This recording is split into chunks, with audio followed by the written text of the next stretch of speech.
Well. Look who we have here. It's an old friend of ours. We don't have all three still. Still don't have all three. After all this time, still don't have all three. But we do Terrell have Duncan Mr. became Joel probably here. doesn't. Mr. Joel Roebuck. Joel, did I pronounce your last name right? First of all, I'm sorry. Roebuck, like Sears and Roebuck. Okay. I thought so. We got Joe back in the building, baby. Give it up for Joe. This is the road to 2K subs. If you are new to the channel, you can finally stop booing me and all that in my own comment section because Joel is back. Joel, first things first, what do you want to say to the people who have been crying about you for the last 2 months? I'm back, everybody. I'm the star. The star is back. I'm the Nene Leaks of this channel. It's clearly obvious. Terrell and Rashad, they tried to push me out, but the viewers, you guys spoke up and you said, hey, like, we're not watching without Joel. And I mean, I don't blame you. I mean, it's not like Terrell is interesting enough to tune into. But, I'm happy to be back. Don't boycott the show, everybody. Terrell went crying to the producers that I was bullying him on air, so they tried to tame our Braxton me, like the real. But, hey, we're here, we're here. Man, that's a whole nother thing, man. But folks talking about boycotting the show.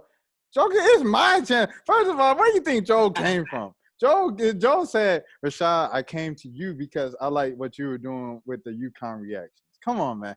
This whole thing of turning me and making me a UConn hater. I'm not no UConn hater. Just because I don't always pat UConn on the back does not mean I am a UConn hater. There's a difference between, it's like a UConn fan. There's people who hate UConn, and then there's people kind of like me who can appreciate UConn, but also understands when people get tired of certain UConn topics and UConn things. I get it on both sides of the spectrum. And speaking of, without further ado, man, I really wanted to talk about the USA team because, obviously I talked about it. Why do you want to talk about the USA team with me? Well, because Joe, the first things first. So, as you sent to us in the text message, and as I pointed out in the video, the solo video. Huskies and Friends. That's what it's called. UConn and Friends. That's the Olympic thing. There's 5 Huskies. But I have something for you, Joel. If you take a look at this as I share my screen. Let's look at the selection committee. Committee. Because Gino's on the committee? You got Carol Callan, right? Then you got Katie Smith, legend, Hall of Famer, WNBA coach for the Connecticut Sun. Oh, I'm skipping down the line. My bad, Bethany. Of the Connecticut Sun, Kurt Miller. And then UConn head coach, Gino Auriemma. So you got some UConn connections in there. How? You got the Connecticut Sun head coach and Gino Auriemma. The Connecticut Sun head coach has nothing to do with the university. Hey, the proximity. Hey, wait, hold on. Where did, for Katie Lou's birthday, where did the UConn Huskies go? They went to Gino's restaurant. And they went to the Connecticut Sun game. Because they were playing the Connecticut Sun. They only went to the Connecticut Sun game because Seattle was playing the Connecticut Sun, and Lou, Stewie, and Sue are on the Storm. So it wasn't like the connection was through the Sun. They just happened to go to that game because I think it was it's 3 UConn players on that team in the starting lineup, so it made sense, I think. But no, the Connecticut Sun, they're not really affiliated with UConn. Like, that's something that they're their own entity. They really are. So don't think that there's any bias in regard to the Connecticut Sun or anything like that. But I see a lot of people online talking about the Olympic team. It's the same thing I always tell y'all every time I get on here. UConn is just in another realm than other programs, and that's why there's 5 UConn members on the Olympic team. That's no surprise to me. We produce the best players. It's just what it is. As hard as Terrell goes for South Carolina, there's only one South Carolina player on that team, and that's not anything that we all don't know. I mean, A'ja Wilson is the only Olympic caliber player to come out of South Carolina. But wait in a couple years. Wait in a couple years though. Hey, A'ja got it started They haven't in place graduated of Terrell. So They Yeah, haven't yeah, graduated. I know, but So wait in a Asia couple of Wilson is years, you still the got only Olympic caliber player to come from that program, and that's what I be trying to tell y'all. Well, you and Terrell, like, in comparing it to UConn, it's just not. Is UConn is just not no, anybody's no, league no. right I'm never. Hold on, hold on, hold on. I want to get this straight because I know a lot of times it can come off You be as teaming up with Terrell, and the yeah, fans yeah, be going yeah. The going on his comment the dog. comments are like, Joe, don't let them do that. Stick up for UConn. I get it. I get it. I I get it. can handle my own, y'all. I get it. I get it. But at the same time, I want to keep the perspective because I don't know if people like I'm not playing a role, I'm not playing a character or anything here. It's literally like, okay, here's the reality of the situation, right? So Tennessee started the whole dominance in women's basketball thing, right? They're like what UCLA is on the men's side, right? Even better than UCLA because UCLA really had it for like the 60s and the 70s. They were. Tennessee had it for like forever. So, Tennessee, they started all this. We brought in David Shealy. We had another fan said he wanted to come on. He didn't really come on. And then UConn took it from him in, late 90s, early 2000s, and then went all the way. Like, we ran through this and a few episodes ago and stuff like that.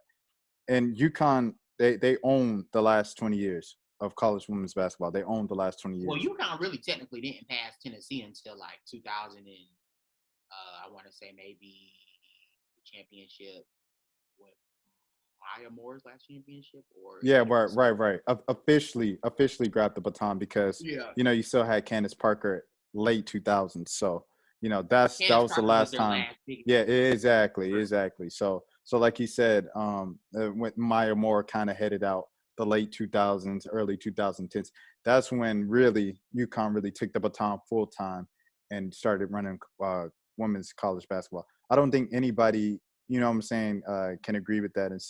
Disagree with that. What Ash is saying and what I was kind of agreeing with Ash on is something that is a real possibility of Carolina, kind of like how UConn was, right? So UConn wins with DT and Sue, kind of in the middle of the end of Tennessee's run. So perhaps this is probably the middle of the end of UConn's run with South Carolina grabbing one. Wait, hold on. Let me finish now. With South Carolina winning one a couple years ago, getting Asia Wilson, getting that kind of first player, that first player, program changing player. And then now you have a pretty good group out there. And then you add the best recruiting class. And now it's like, oh, snap, they're stacked. Like they got 1, 2, they get, they can go 10 deep. You know what I'm saying? So it's like, that's where it's going where me and Terrell are saying, okay, UConn has it, right? UConn has the crown, right? Well-earned, hard-earned, and everything like that. What Terrell and I are saying is perhaps South Carolina can be that next program to take the baton from UConn and, keep running. But anyways, that's neither here nor there. I'm trying to look up this. No, I'm not. I need to respond. Okay. I'll let you respond. This is why that's not. No, they only have. The reason why that's not the case is because South Carolina is too far behind UConn right now. They're too far behind. Like if they were maybe like at, let's say, even if they were at like 3 or 4 championships, I maybe would entertain it. But 1 championship, no. Like it takes a lot to start winning championships. It takes a lot to start winning championships consistently. One of the things that it takes is that that person that's at the helm believing in the program, and that person really saying, I'm going to invest my time into really bringing this program up. Don Staley was just on an interview yesterday with the USA Olympic team availability, saying she was taking calls from Portland Trailblazers. Just saying. And again, that's my point. She's taking calls because how realistic is it that she's going to spend her career and her time really, really, really trying to catch something like Gino? She knows she's not going to catch Gino, so she's taking calls. I mean, if she can become the first woman in the NBA to coach, Don Staley is chucking deuces on South Carolina. So what I'm trying to, and that's the difference between a South Carolina and a UConn. Like South Carolina is a program that just is not, it just hasn't done enough for anybody to. I mean, if the head coach Don Staley is considered, Gino ain't been taking calls from nobody for a minute. Okay, Like, but for I'm a saying, while. Joe, but it's still kind of early, and South Carolina's kind of And like, that's my oh, point. That's South why Carolina. you can't compare them. But That's why you can't compare them look, Joe, to but South look, Carolina. I'm not old enough. I'm not old enough to have been outside for 2001, or, or whatever the heck. You don't know You're only if 2 Gene years younger than me. if Gino Like, was what you taking mean? if Gino was taking calls 20 years ago. I don't know if Gino. Yeah, but to think that Gino's been at UConn since the 90s and he hasn't taken a call. Especially if an I NBA mean, or WNBA he team, stopped a taking professional calls a team. while ago. I think he stopped taking calls when he saw how big of a juggernaut he was building. I mean, probably once they got to like 4 or 5, 6 championships, his sole purpose, in my opinion, was to catch Pat Summitt, and surpass Pat Summitt. I really believe that he wanted to do that. And when I think of Don Staley, it's cute for the game to say, yeah, there's more teams out there that have talent. But as far as on a program level, UConn is in a league of its own. The players that they produce, the amount of players that they produce, nobody is just even close to UConn. And that's the only thing I be trying to tell you and Terrell. And I want the viewers and you and Terrell to understand that, because if you guys understand that UConn is in a league of its own, then when stuff like the Olympic team stuff comes out, you're not going to be surprised that there are 5 UConn team members on the team. Because that's what I be trying to tell y'all. Like, UConn is just in a league of its own. It just is what it is. Like, I don't feel like it's bad to say. I don't feel like it's wrong to say. I just think it's the truth. Again, Tennessee used to be in a league of its own until somebody went somewhere and really fought to take the crown from them. And that's why I don't, all this stuff that Terrell says about South Carolina, the reason why I kind of let it go in one ear and out of others, because you're not going to take the crown without fighting. You kind of had to fight to take the crown from Tennessee. You know what I'm saying? Like, UConn won 2 or 3 championships, and you don't think that UConn felt like that they were the queens? They weren't the queens, because Tennessee still had 7 or 8, whatever they had. I think 7, but or 8, whatever it is. But you have to, at the end of the day, you don't take the crown until you take the crown. Period. And that goes in with a lot of recruiting, a lot of hard work. Now, I thought it was very interesting that Dawn Staley said that she took the call. I don't think it was Michelle Vocal that asked her the question. Somebody asked her the question, and she said the way she answered it, it almost was just like, I was looking, I was like, whoa, like, Dawn is like, she was like, we had a good conversation. I was just like, wow, like, that's interesting, because it's like all of these conversations that we're having about South Carolina immediately die if Dawn Staley leaves immediately. So it's like, that's my point though. Like, if one person can leave your program, Gino could leave tomorrow, and I think UConn would be fine because of the culture. It's so much culture there. It takes decades to do that. It takes decades. Right. But I don't think UConn will just completely fall off, because I think that UConn brand will still be there. But I just think South Carolina hasn't done enough yet. And Don Staley is already taking calls for other jobs. So it's just like, But if you are going to take calls, but my rebuttal to that, Joel, is if you are going to take calls, it's going to be now, early on in the process, as opposed to. I mean, she's in her prime. But I'm saying, just as opposed to, you win 4 or 5 championships, and it's looking like you are going to be able to have a chance to get 8, have a chance to get 9. You know what I'm saying? If you're taking calls in, then it's like, dang, you don't care about, your legacy, excuse me, as opposed to doing it now, like you say, like we were talking about, that's my whole thing one about championship in, and the South Carolina fan base, when they're talking about loyalty and all this other stuff. It's like, y'all, the person that y'all him is taking other calls. So while y'all think that this little thing that y'all done built for a couple years, which is really nothing, is so like impressive. It's like, y'all days may be numbered, like, quietly. And it's like, but that's my whole point. It's like, just because you're competitive for a few years doesn't just make your program like a notable program in the sport. Like, it just doesn't. Like, to me, I tell you and Terrell all the time, South Carolina is not before Baylor in my eyes. Even though, Moki's left Baylor, so Baylor probably will drop off out of the conversation as well. But they're not before Baylor, like, all-time program. They're not before Tennessee, all-time program. They're not. before Stanford, in my opinion, all-time program. You know, because Stanford I was consistently I was has just about to been say competing for Stanford. national championships for a long time. Not necessarily winning national championships, but just competing. You know, South Carolina really just started competing for national championships within the last kind of like 10 years. So that's a very short time period.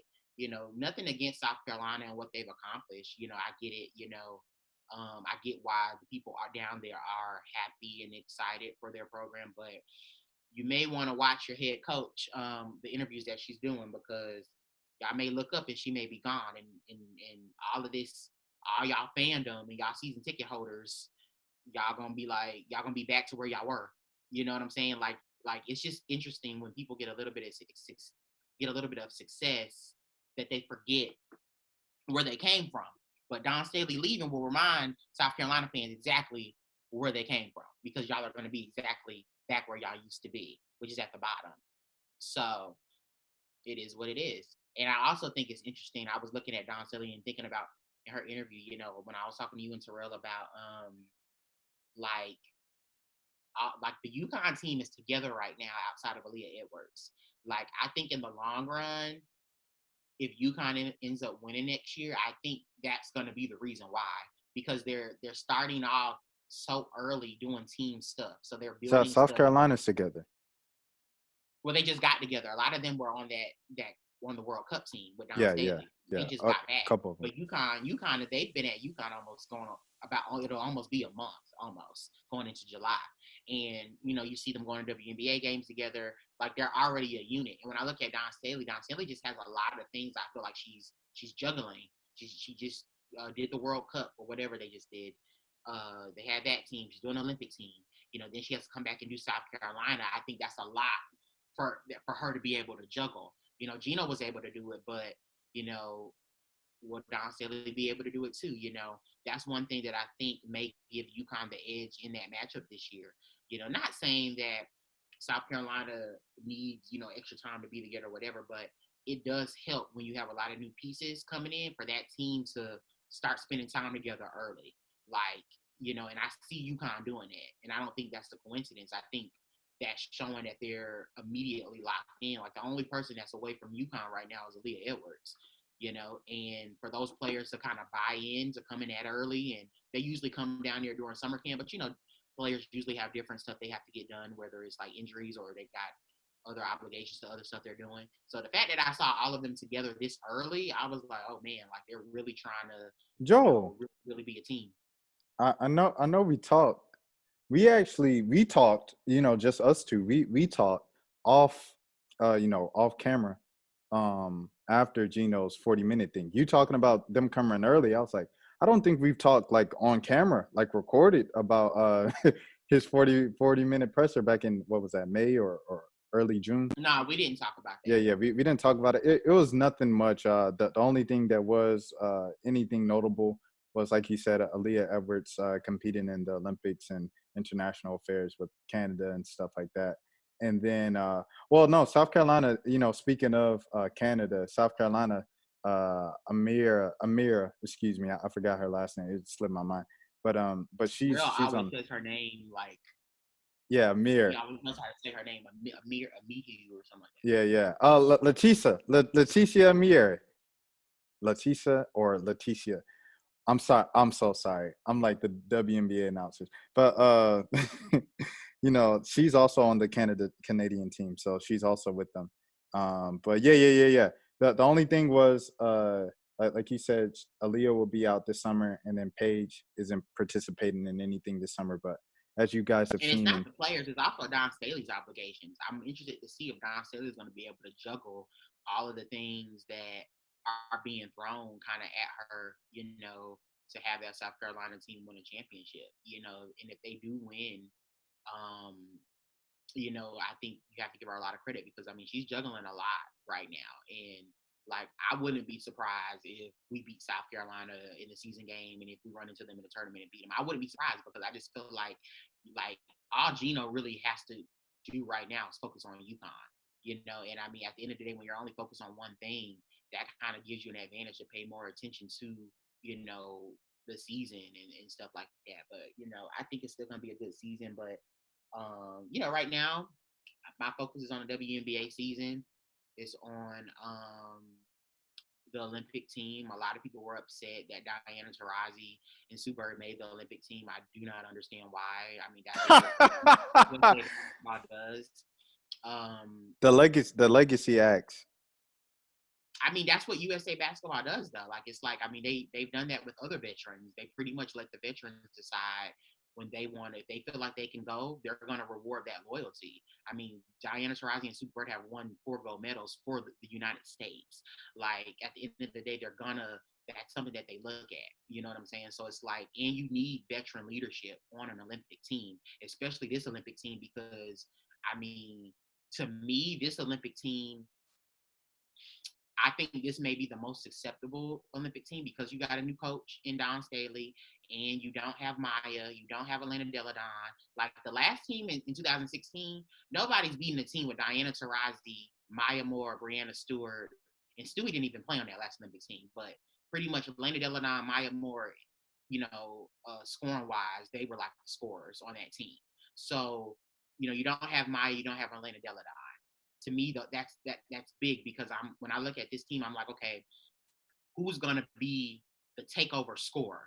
I think about DT, but like I love DT to death, but I don't know until I see it if DT is still capable of really putting all of that on her shoulders. Who's been out for like the past month, by the way, with the sternum and being the go-to scorer. Like, I mean, I think the last Olympics they played Spain, they played somebody, and I mean, Maya and Elena Delle Donne, they were the ones that shut it down. Now I don't know if Stewie may have to be that player. I'm looking at Stewie and I'm saying Stewie may have to be that player that takes over offensively in a close game. I mean, a possession type game. You know what I'm saying? Because with the backcourt, who's gonna be that player? Yeah, because you're looking at the backcourt: Chelsea Gray, Skylar Diggiins-Smith. It's a lot of Ariel Atkins. It's kind of like a lot of good players, players who can play within the team, but like he said, it's probably going to lean heavily on on Asia and I mean, I don't see a Stewie. lot of three-point snipers. I don't think it's going to be heavily on Asia because I don't think Asia's going to start. Asia's not starting before Stewie or Brittney Griner or Tina Charles. So, I mean, you have to have guards on the floor. So if you think about the lineup, Asia's going to be coming off the bench because this is her first Olympic team. I doubt that she's going to start. If she starts, Asia will have to be before Tina or Brittney Griner. Stewie is starting. No, but what if you move Stewie to the 3? Stewie at the 3, Asia at the 4, and I don't know. the heck you want to pick up the 5. Don Staley's going to do that.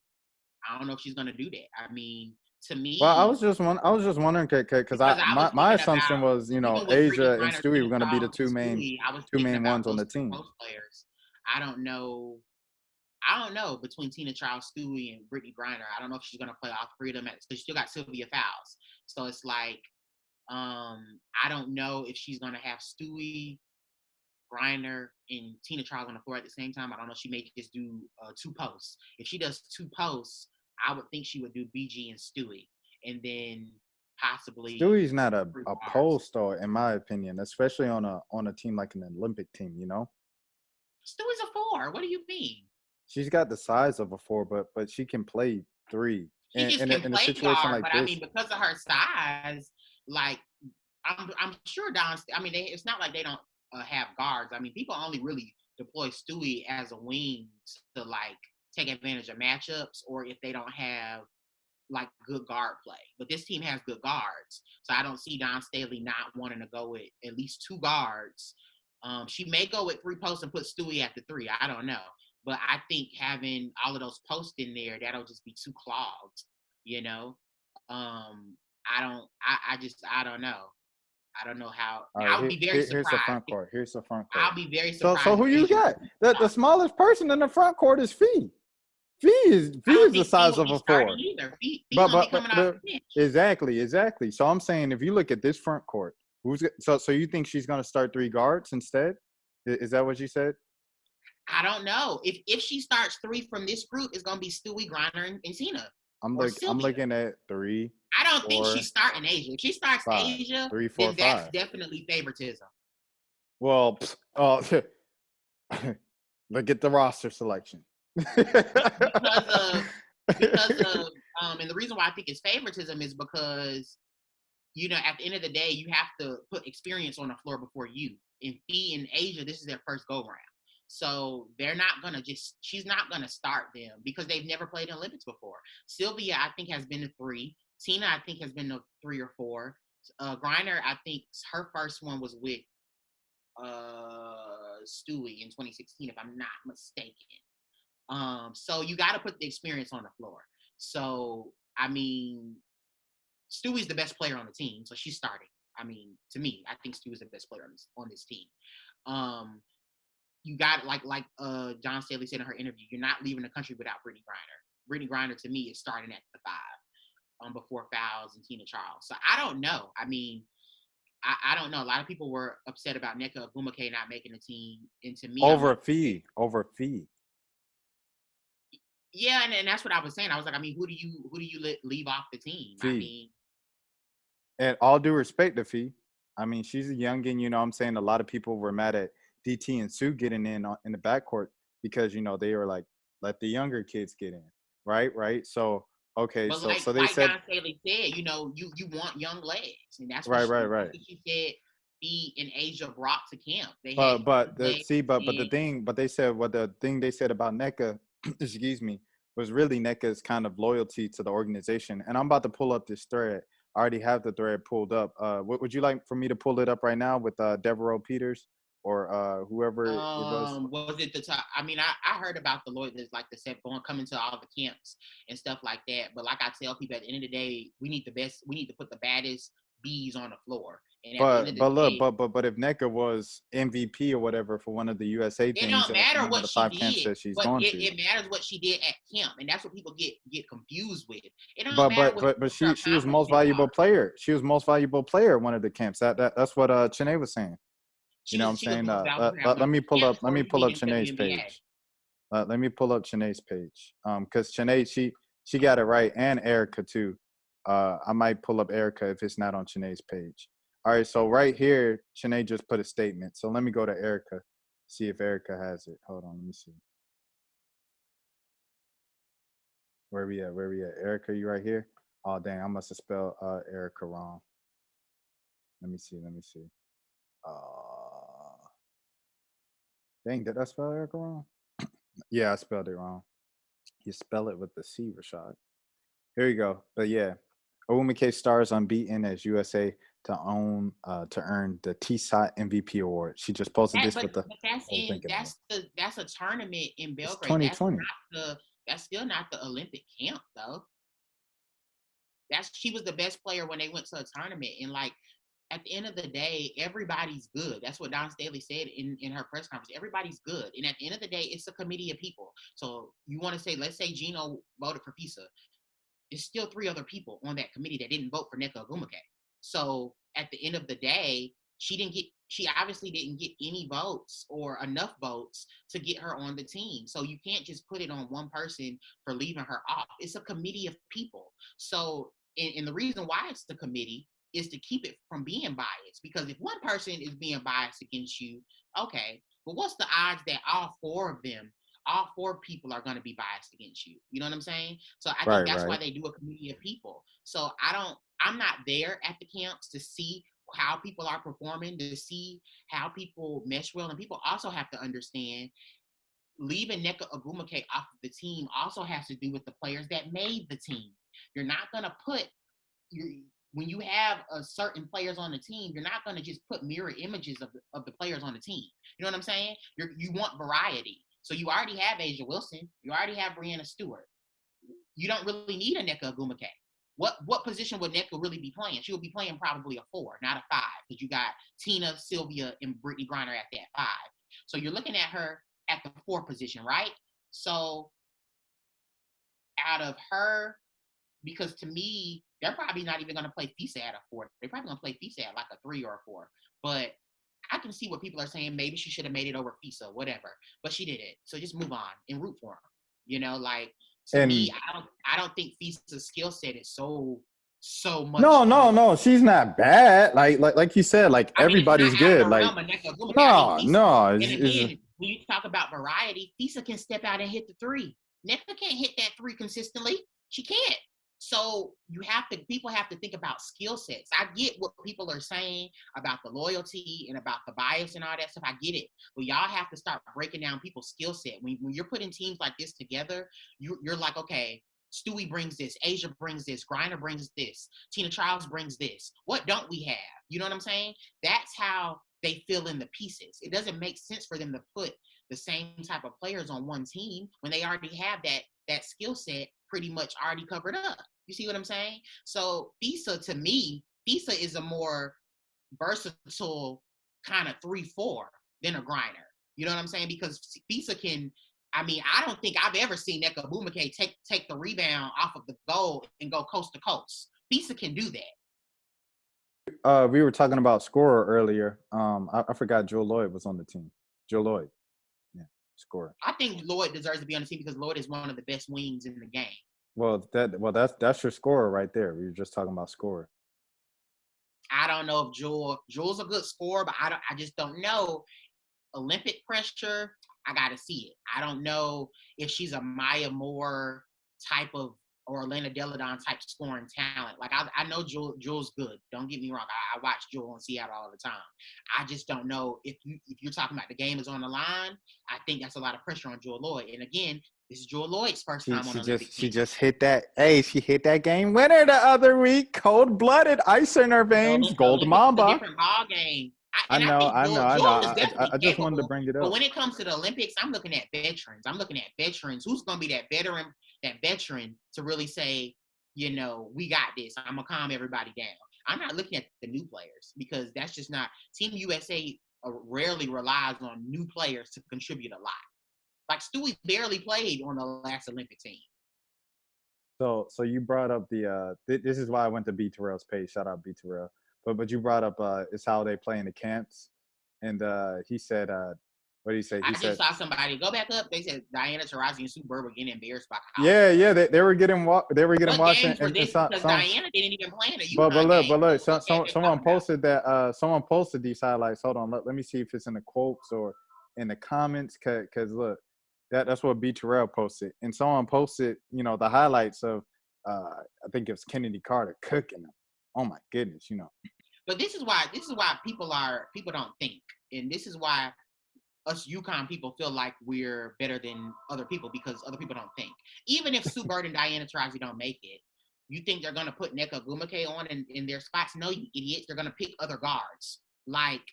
So people saying that they shouldn't have made it for room for Nneka, it makes no sense because they would have just put more guards on there. But well, here's the clip of Kennedy Carter in college cooking like all the vets on the USA. Oh, they talking about. Wait, what was the game? Texas A&M versus USA. Look at her on DT. And one. Kennedy Carter. I think Enrique can do that too on DT. Yeah, it didn't look. Hey, I think that was DT. She gave that look, or Sue. Look, to the cup. Give me that. Reach. Over you, Sue. But to me, run around to get one.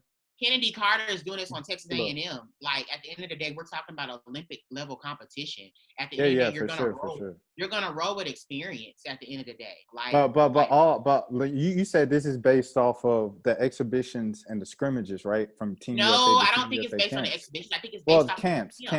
Right. We're not there, so we don't know what happens at the camp. So he was saying, but he was just saying. This is all he was saying. It was based off the USA play. So he was like, so they're just going to forget how DT and Sue were getting cooked by those college guards during exhibitions. Yeah, because DT and Sue getting cooked by college players doesn't take precedence over them winning 4 gold medals already for Team USA. There's nothing wrong with that. USA basketball prioritizes. It's not about what I prioritize or Terrell prioritizes or this guy. It's about what USA basketball prioritizes. Right. So it's telling y'all that we prioritize people who have already won. That's what we put first. So you can't get mad at them. They've done that not with just DT and Stewie. Dawn Staley played a long time before she as an Olympic player before she they give those veterans. They let the veterans decide. And you take Sue Bird and you take DT off of this team. Where is the veteran leadership? There aren't Joel, really any bets on that team. Joel. Okay, all right. So we were And being y'all don't think it matters Joel. because Hold on. y'all don't know Olympic competition. I'm trying to tell y'all, you need Hold on, veterans on the Joel. floor Hold on, in Joel. those situations. We've been very kind. We've been very kind. Let's recognize what just happened over the weekend, right? Over this Juneteenth Father's Day weekend over there in Puerto Rico. Bro, a team of 12 college kids from the U.S. wiped the competition each and every single game to win the gold. It's the U.S. of A. This is where we get patriotic, right? It don't matter who you bid on this. They're going to win gold. That's not true. That's definitely not true because there's definitely been times where I've watched Olympic competition where you were the Olympic team women's side. They were in some close games. And that's what I was just telling you. They were in close games in 2016. And Maya and Elena Deladon had to take over. And that's what I was just telling you. Like, I don't know who's going to be that player. There were games in that last Olympics and Olympics before that where certain players literally had to take over in certain games. You know, yeah, they still won, but the games were possession by possession ball games. And also, Terrell, the competition overseas has gotten a lot better since 2016. The competition has gotten a lot better overseas around the world than it was in 2016. For sure. Respect the opponent. I respect the opponent. You know, especially so they said. The gap is closing. Right. For sure. Not as wide as it used to be. For sure. I get it. I understand and I respect the competition, especially like they said, if Nigeria, if the Wumake sisters, plus the Ricky over there, Michaela Onyenwere, if she goes, and then I believe they said someone else who could be like their fifth person or whatever. But that's a lineup right there. All three of the we wouldn't be saying sisters. This on the men's side if Kobe made the Olympic team in his later years in his season. You know, like people did say that about Kobe in his later years making the team. People are saying that now today about Kevin Love making the team. People are saying that. I remember it. Joel, it was like what 9 years. It was 2012. It was 9 years ago. I remember people saying that stuff about Kobe, like the course of Kobe Bryant. Oh, well, hold on. Watch my words now. But you know how people say like the wash, whatever is left up of Kobe Bryant on this Olympic team, because Kevin Durant was even talking about it. He was like, you know, like you guys have been, you know, kind of trashing. You guys have been trashing Kobe for the last couple of years. Like he ain't got it no more. He washing. He bad for the team. Blah blah blah. And now since he's announced his retirement, everybody's nice to him. I think again. what people have to understand is that even if you age, your body ages. Your basketball IQ does not age. Sue Bird and Diana Taurasi probably have the best basketball IQ on that team. So yeah, that's I can agree with that.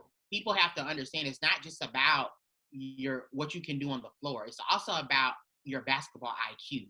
Like, yeah, Kennedy Carter was just busting Sue Bird and Diana Taurasi in one play that we saw. That was also a sample size of one the game. play. But I played a whole highlight. You can show that was just one or two plays. That wasn't like a whole game.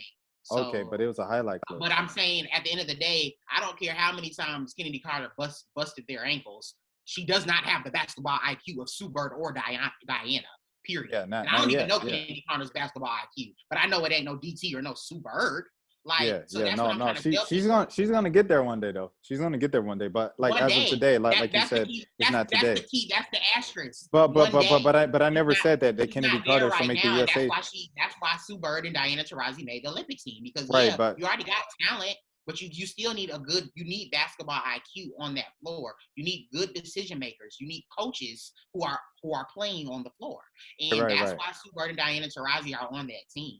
And I mean, I just don't get why people don't understand that. Well, you know, and another thing, one of the comments and the comments on the video from yesterday, I think that was, you know, they said you can never make a perfect team. Oh, there's somebody right there saying what I just said. Yeah. And you need leaders on the floor. They have been there and they've done that. There is no PG out there right now that has. You need them. Exactly. Same thing I was just saying. Well, yeah. Well, like I was saying, like one of the. Thank you, Coach Kelly. People that know basketball. People that clearly know basketball.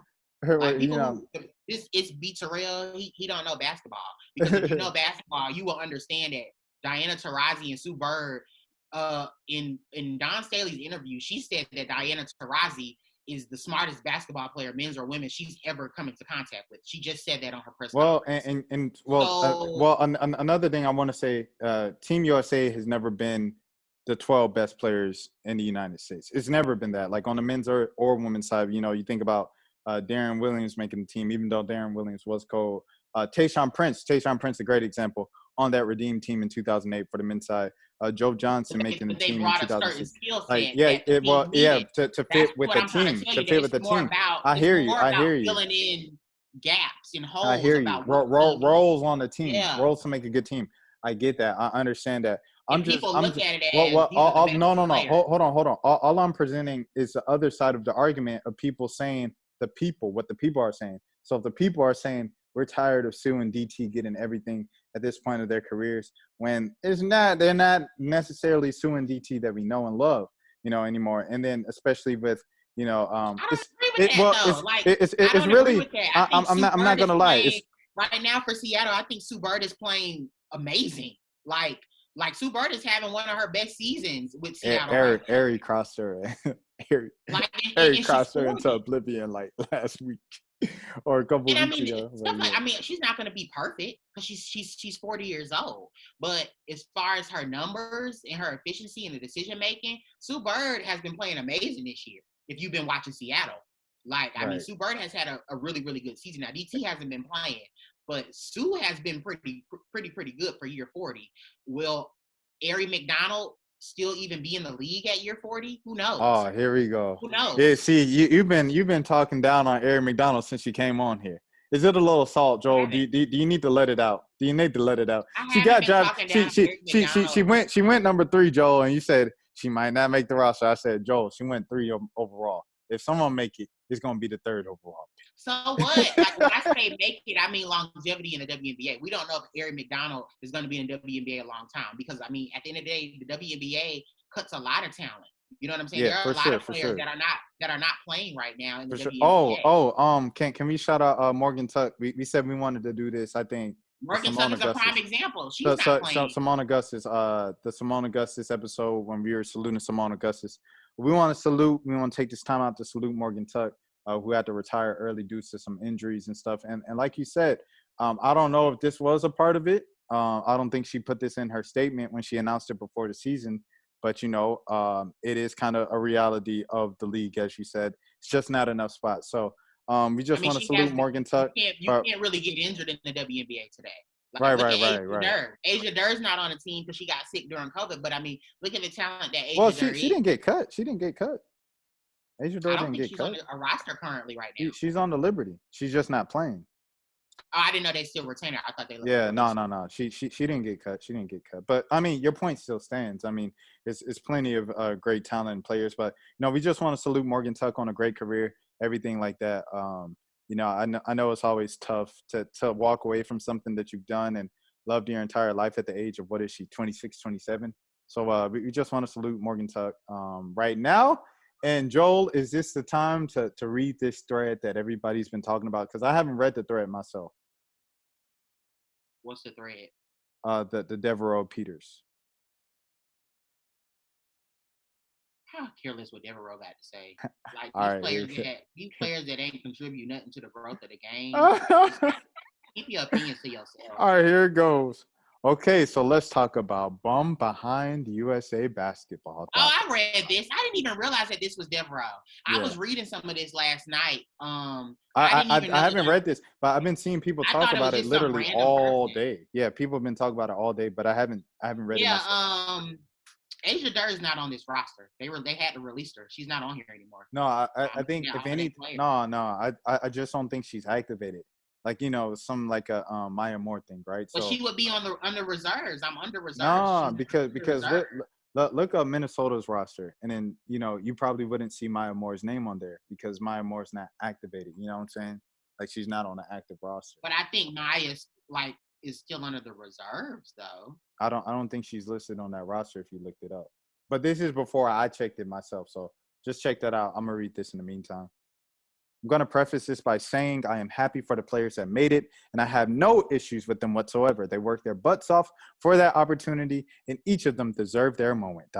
However, USA basketball. Go ahead. Before you keep reading, can I say one thing? Go ahead. Why is somebody who never had a chance to make an Olympic team speaking on an Olympic team? How does that make any sense? Devereaux Peters never has had the type of talent to make an Olympic team. Why do we care about your opinion and you can't even make it yourself? But go ahead. I was literally just bringing this up because it's like everybody was talking about it, so I was like, it must be good if everybody's talking about bro, go block somebody's shots. That's all. That's all they recruited you for, to block shots. I know, Joel. I know you did not just say "shut up and dribble" to this black woman. Trust me, I know Devereaux was on the Notre Dame teams that when Skylar Diggiins was on Notre Dame and they were giving UConn problems. So trust me, I'm very familiar with Devereaux Peters. Days after Juneteenth, you ain't tell this black woman to shut up and dribble. You said shut up and rebound, Devereaux. No. I know you did not. To our black queens. It's not shut days after Juneteenth. It's shut up and let somebody who is qualified to speak. That's what it is. You're not qualified to be talking like this. Like, you should be at the free throw line. But go ahead.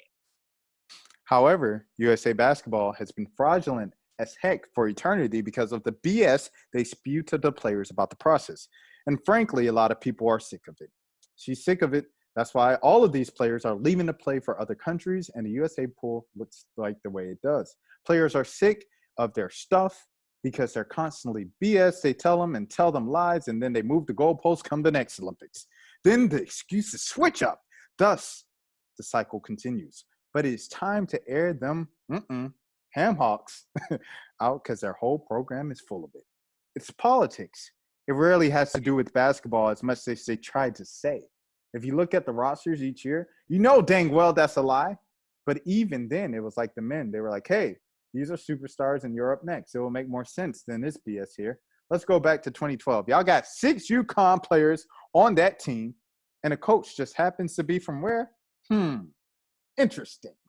Even some of my friends that played at UConn were confused AF by that roster.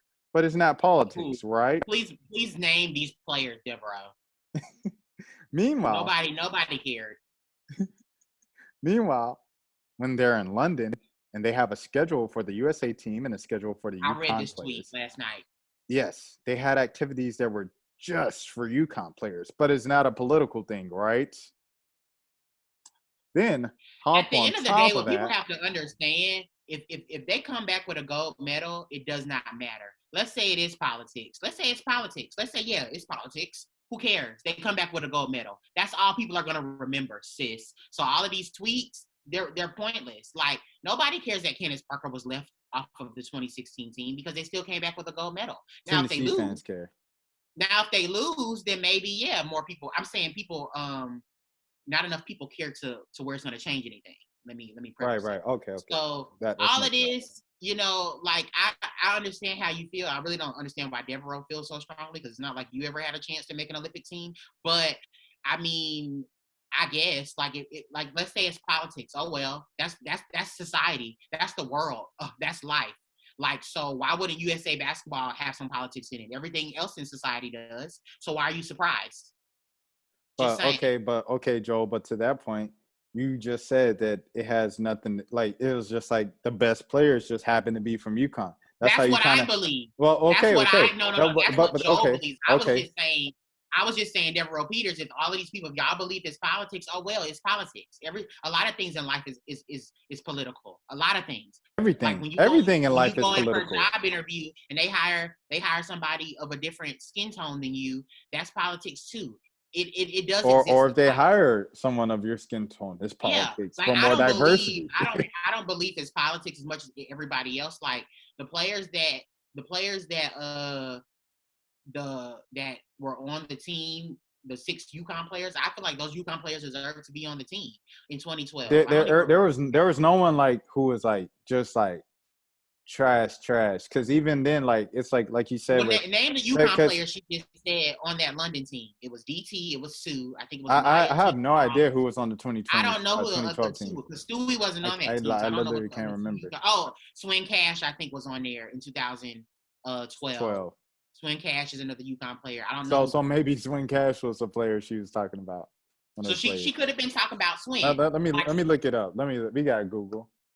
I think it was Swin.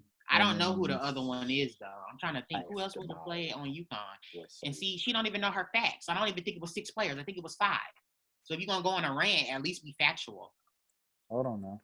Let me pull up what other UConn player would have made the team? I don't know. There we go. Who else it would have been? You got Lindsey Wellen. Dang, 2012 was a long time ago. I was a kid. We were kids.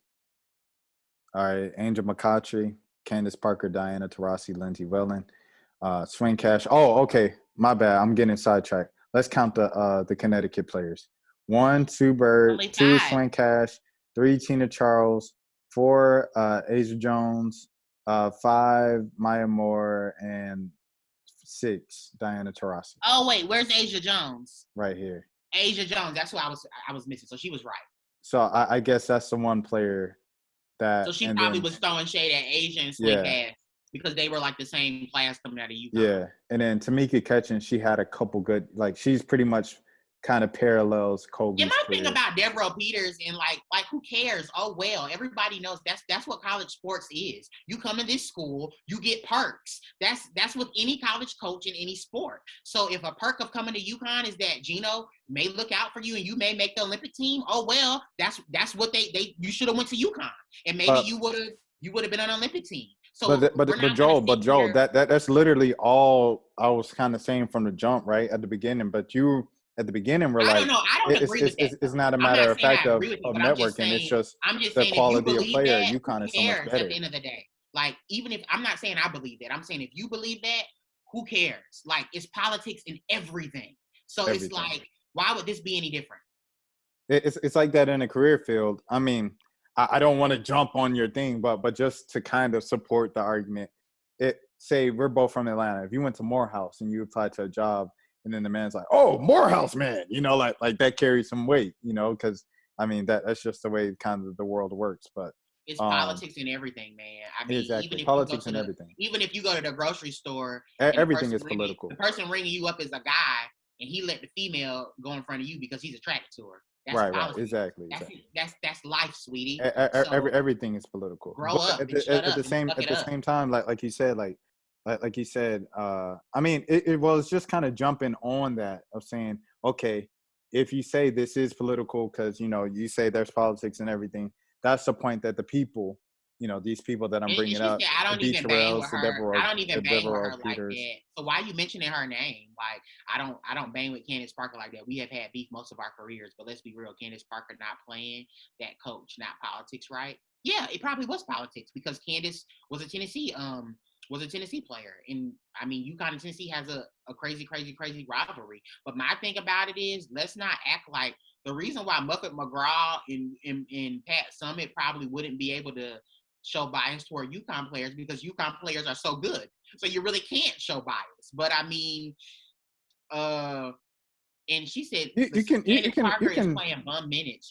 What is she talking about, on the 2012 team, or what team is she talking about? She said, yeah, I guess so. Yeah, because she was talking about 2012 and she didn't get to 2016 yet. But like, why are you advocating for a player that don't even fuck with you? That don't make no sense. Like, Devereaux needs to go have a seat. Like, go have a seat, Devereaux. So the next one is, okay, so let's get to 2016 now, because a couple of players should be falling off. Who weren't even invited to the camp, having the strongest opinions. And making how you room hating from outside the club? You can't even get all in. Right. I like Chris Brown. Like, yo, this bad timing on Chris Brown, Joel. I don't think this is the day to bring up Chris Brown lyrics. What happened to Chris today? He's accused of hitting again. Oh, Lord. I didn't even see that.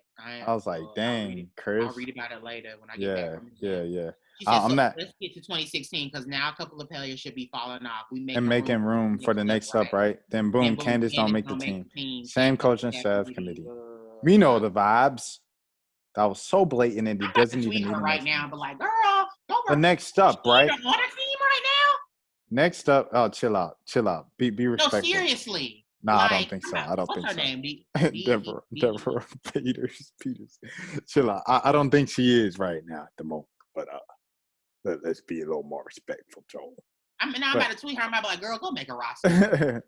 Oh, Lord, have mercy.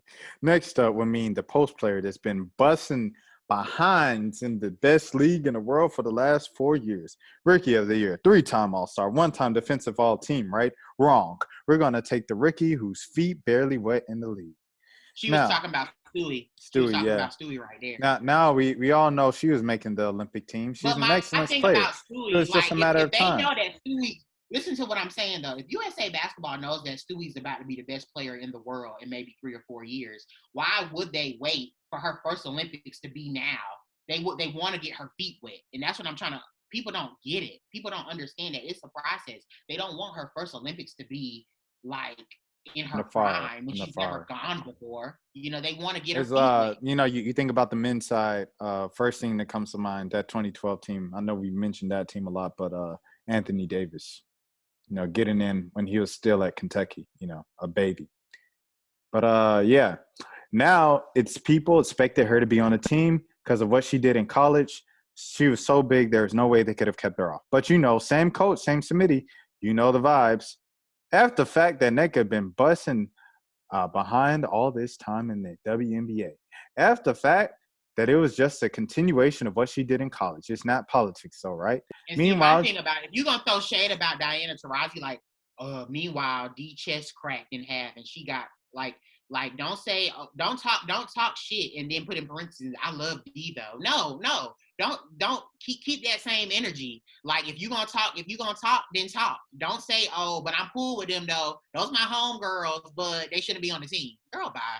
That's Diana, that Notre Dame fake stuff. Diana Taurasi, she always gonna be in my GOAT conversation. Always gonna be in my GOAT conversation. Now Sue Bird, I was having this conversation a few days ago.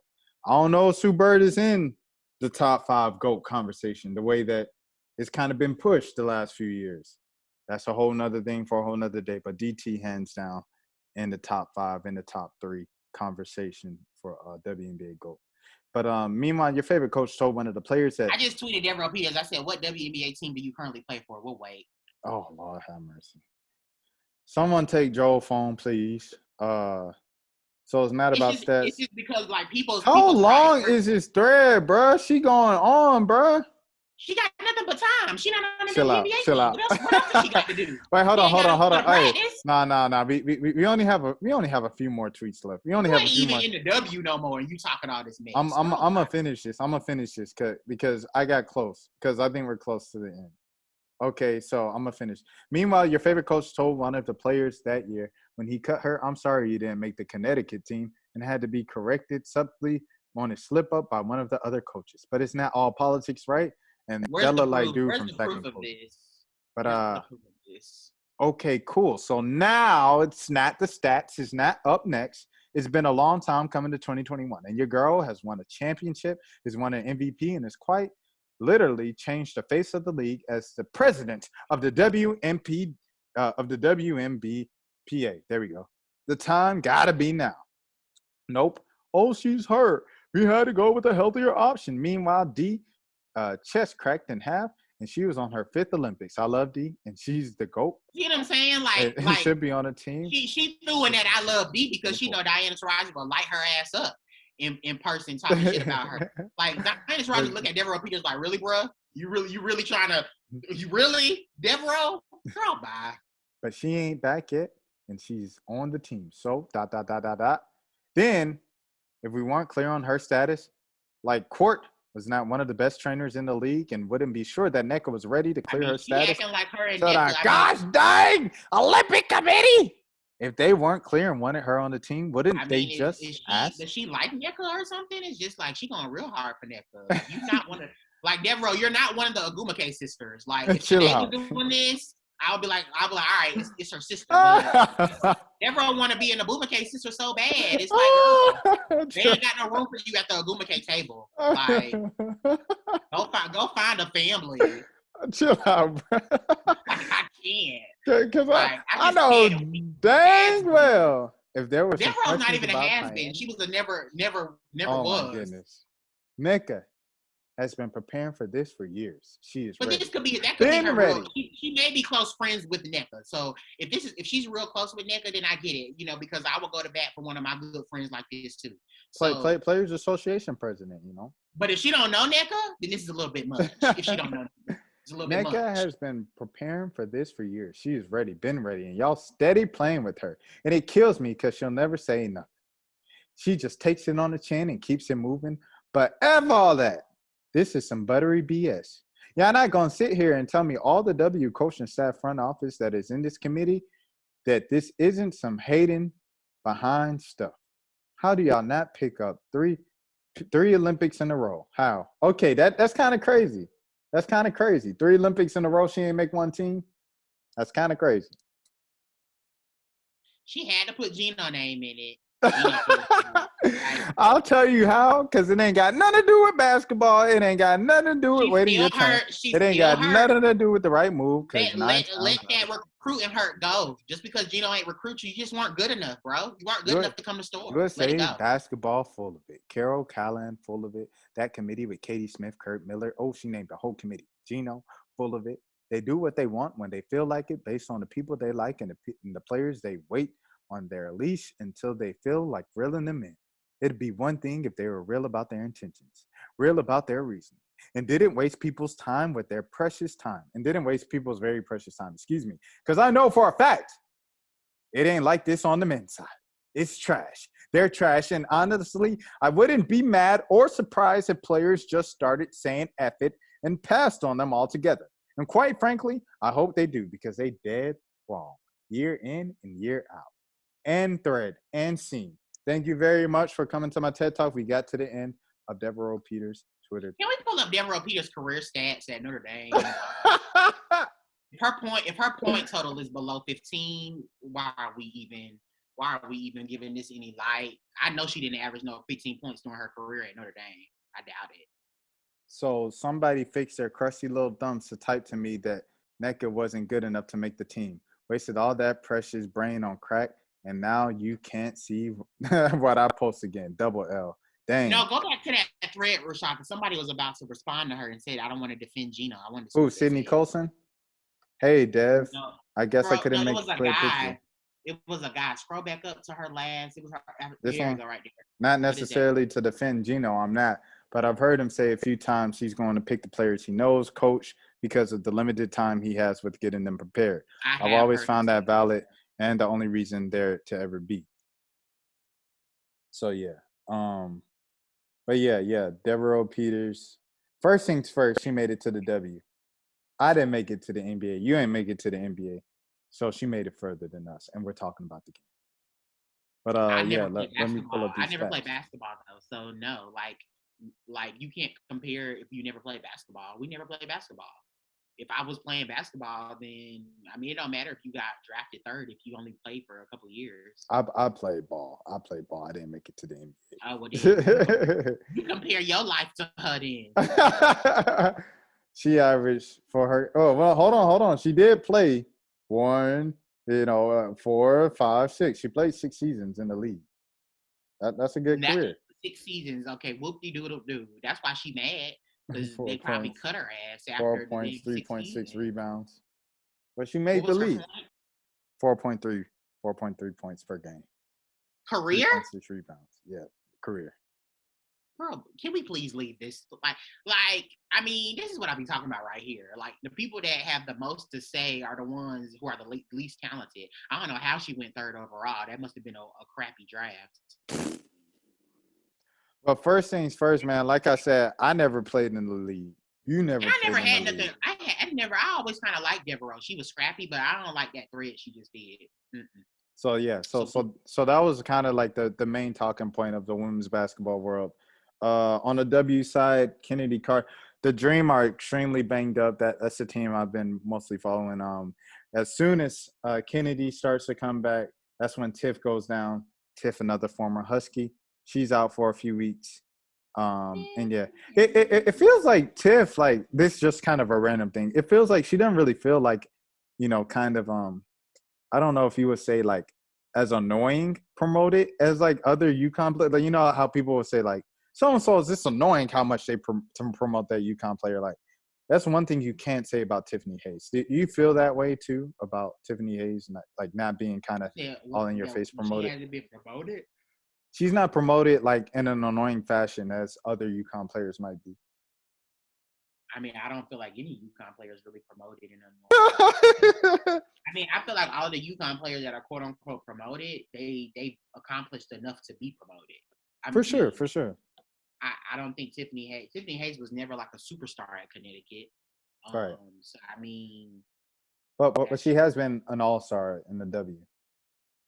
Yeah, I mean, she was good at Connecticut, but she wasn't like a superstar. So, I mean, I feel like the amount of promotion she's gotten goes with her talent level. I mean, who are the UConn players that you feel like who are over promoted? Sue Bird, Diana Taurasi, Stewie. I mean, look whose names you're saying. I didn't say that. You're putting words in my mouth. Well, I'm just saying people in general. Yeah. What people would say. Who are the UConn players that are annoying? Like who do you feel like are the UConn players that they over? It's like overhyped because they went to UConn. That's a good question. I feel like maybe a little bit of Crystal Dangerfield getting Rookie of the Year last year. What? Crystal over great. Satu. Crystal was amazing. She's cold. She's cold for sure. I reacted to her. Go look it up on my channel. Satu. Maybe that was kind of perfect. Satu was not better than Crystal last year. She's pretty good though. Pretty good. Not if you look at the success that Minnesota had as a team. Crystal was like one of the best players on Minnesota last year. Right. And they were a playoff team. The Wings were trash. Yeah. They aren't this year. Though. They turning it around. The Wings are not going to get anywhere because they don't play team basketball. You're never going to get anywhere. You see it in the NBA. In the NBA, when the game slows down, you need more than one person that can contribute. It's the same thing on the women's side. As long as they let Arike Ogunbowale jack up 100 shots, but they got a second score now. They got a second score now. Seattle is going to be good in the postseason is because Seattle has more than one person that can put that ball in that basket. And Dallas does too now. The most improved player, Marbury. Marina Marbury. Her name is not Marbury. Yeah, excuse me.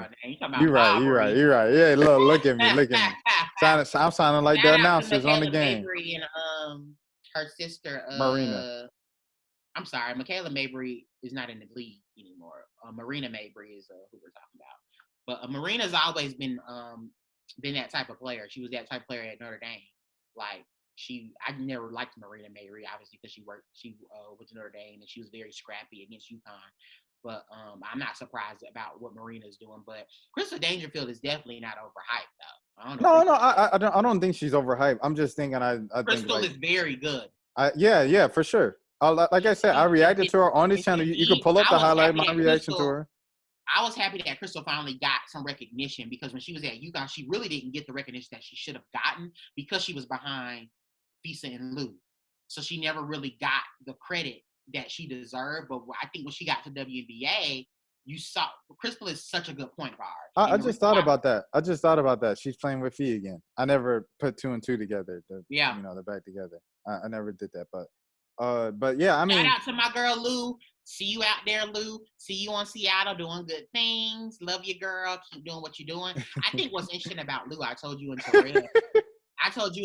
Oh, wait, hold on. Shout out to Lou's family. You know what I'm saying? That was one thing I was thinking of every time I watch a Sparks game and, her sister's getting a lot more PT, one of her sisters.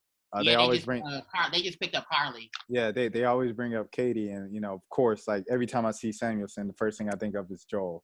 I'm like, oh, okay. Because, they get to the foul line. Every time she gets to the foul line, she comes from a basketball family. And Katie Lou and Seattle and Bonnie's the oldest. Bonnie played.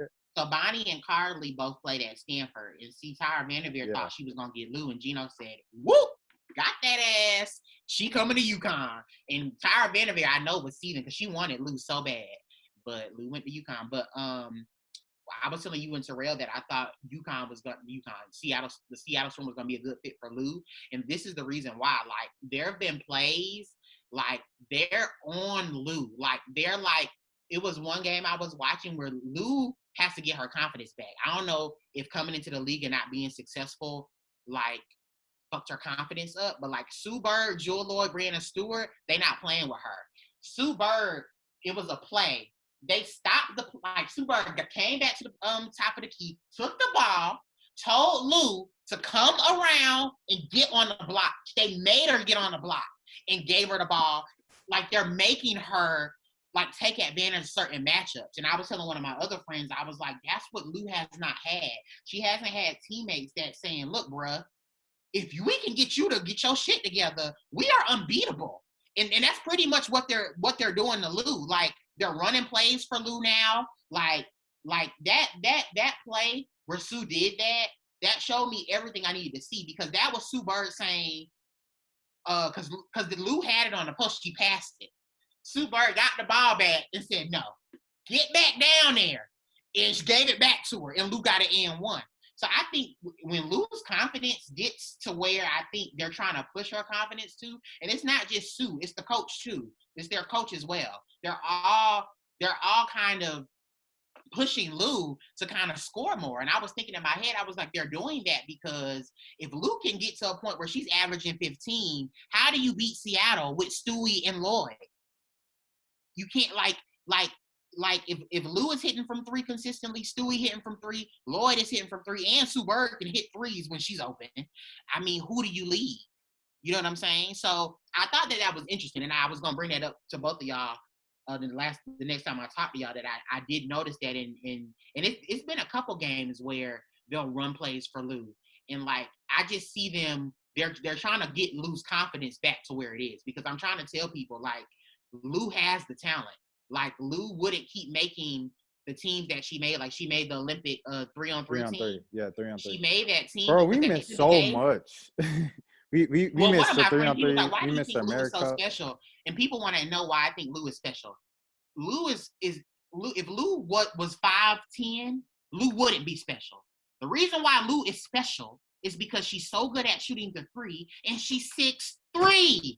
Like, I don't get why people don't understand that. Like, how many 6'3" players do we have on the women's side who are lights out from three? We can count them on a hand, can't we? Elena Deladon, Candace Parker sometimes, Stewie. Who else? Liz Cambage. No, we talking about snipers, lights out shooters. Like, that's why Lou. I'm putting my money on. If I'm in a pick and roll, right? If I'm in pick and pop, excuse me. If I'm pick and pop with Liz Cambage, and I go behind the back to Liz Cambage, I'm putting my money she's gonna make the shot. But that's not her bread and butter. We're talking about snipers. We're talking about people It's not Candace's butter either. Another thing I wanted to bring up to you and Terrell that I think is interesting. The next time y'all watch Seattle play, watch how they guard Lou.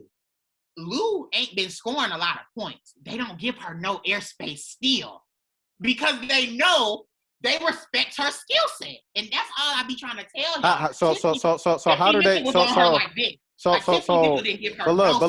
look. So how do they guard Asia Wilson? From three? How do they guard her, period? How do they guard her, period? That's all I'm saying. All I'm saying is she's still not Asia Wilson. She'll never be Asia Wilson in the W. Just like Asia Wilson will never be Breanna Stewart. So, I mean, I never said Lou is Asia Wilson. I just said the gap between them that people were trying to act like was so wide, especially when they were in college, was not as wide as people really thought it was. It wasn't that wide. That's all I was saying. But again, with Asia Wilson, they're not face guarding Asia Wilson from behind the 3-point line. They may guard her heavily within the paint, but 3-point line. To be honest, Joe. To be honest, Joe, I don't care if Asia Wilson gives me the best chance to win the game, and she's gonna put up better numbers. Give me Asia Wilson over 3-point shot. I don't care. 3-point shooting is one aspect of the game. I do not care. And so, I mean. Also, I'm not saying that Asia. I'm just saying that's something that you just said. That how do they guard Asia. Wilson? I'm saying they don't guard her that way. That way they don't face guard her. They don't face guard her because she's not a 3. Because she's not a 3-point. She's not a 3-point shooter. Right. I hear you. Okay. But in the paint, they're gonna guard her heavily. But right, I only bring up what Asia can't do in comparison to, like, when we have discussions about. Like Lou. The reason why I compare Asia and Lou is because of their height. And to me, I'm always gonna favor players that are 6'3", 6'4", who have guard skills, because I feel like that's a more unique player. And that's why I feel like Asia probably will never be on Stewie's level until she adds that 3-point to her game consistently. And I think Asia knows that.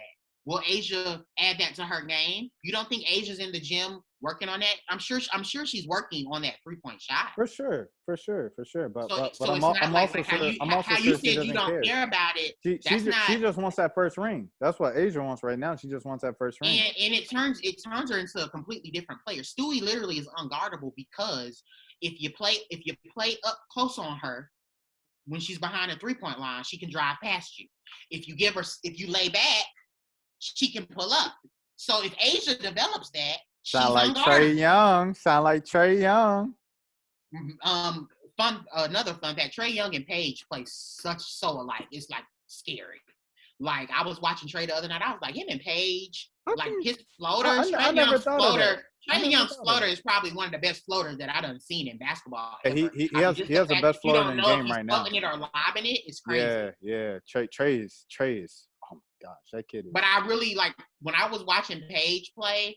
I used to think, I was like, she kind of reminds me of Trae Young. And like, I've been watching Trae through the playoffs. So obviously, shout out to Atlanta Hawks. Trae and Paige, they're very similar. Just how they control the game. And I think Paige is a better ball handler than Trae. Trae loses the ball way too much. He got to work on that. But I think another thing that they're similar about their game offensively, when they get to mid-range, when they get around that free throw line, kind of top of the key to the free throw line, they get there, keep the defender on their hip, and they do the double pump thing. You know how they say, like, how, you know, one of the things of the rules that the NBA is changing. Both of them do that kind of double pump thing right there in that little area at the top of the key. And both of them have to get better at learning how to navigate double teams. Because the same thing that Arizona cutting down on turnovers too, man. Yeah, like the same thing Arizona did to Paige, the 76ers were doing to Trae at the end of the game. They were sending 2 people. And I mean, it was almost baffling. It's like, bruh, if your player go and trap Trae, you gotta go and help him. It was one play that Trae started yelling at the teammates, like, y'all gotta come to the John Collins at the end of game 7 there. And then at the end of game 1, they were trapping them. The Hawks were up by 20, and they came all the way back, and they almost won. It's trap, you go get the ball. It's rec league, elementary school. It's rec league, elementary school principles that they teach you. But Trae and Paige, man. Yeah, for sure. Who else in the WNBA? All right, so I think the team that I'm the biggest fan of right now, Dallas. Obviously, I watch The Dream and follow The Dream the most because I'm from Atlanta, but I really like Dallas, and I don't like Dallas because they didn't utilize Katie the proper way. And they're also the biggest challengers to Seattle because they match up the best with Seattle in the league. Yeah, they match up the best with Seattle. So you think at the end it's gonna be Seattle gonna be there at the end? I'm gonna tell you that No, now. I'm saying Dallas is not gonna be there over the Aces. No. See, Seattle. I mean, Dallas is gonna be there probably like first round. So they might face Seattle. Yeah, in the last seed, they may be there like first round, and they may give them competition. I'm not saying they don't play team basketball. I'm not saying Dallas is the best team. I'm saying Dallas is the best team to match up with Seattle. They give them problems. Like I think Dallas gives a lot of teams problems. And I love to see a playoff series of it, you know, but. Unfortunately, in the W, but the thing about series, like I said, you got to have more than one player. You got to play team basketball. And to me, Dallas just doesn't play team basketball. And I mean, I used to watch Dallas all of the time because Lou was on that team, and that was what I used to always. But this is a whole different team, though. With all those draft picks, it's a whole different team. Seattle is a fundamentally sound team. They pass the ball. They make the extra pass. Teams like that are tough to beat in the playoffs. Oh, it's just a different team now, Joel. The team. Dallas last year, or Dallas 2 seasons ago, like it's a different team now. So that's all I'm saying is the team they have right now with Satu and Enrique and Marina, like we were saying. If Enrique start passing the ball, then maybe. And Ty, as long as Enrique takes as many shots as she takes, I'm good on Dallas. Isabella Harrison, and we're not even talking about the number 1 draft picks yet, Charlie Collier and Awak. So. Them jokers got some talent, man, and I'm looking at Dallas really. But I mean, they don't got nobody that really can go up against Stewie. You got to have somebody that's gonna be able to either shut Stewie down on the defensive end, because Stewie is Seattle's best player. That's really what it boils down to. Stewie's gonna get hers. But I think if anybody can match up and challenge, you can't let Stewie put up over 30 and expect to, because Seattle still has Jewell Loyd, Sue Bird, Lou.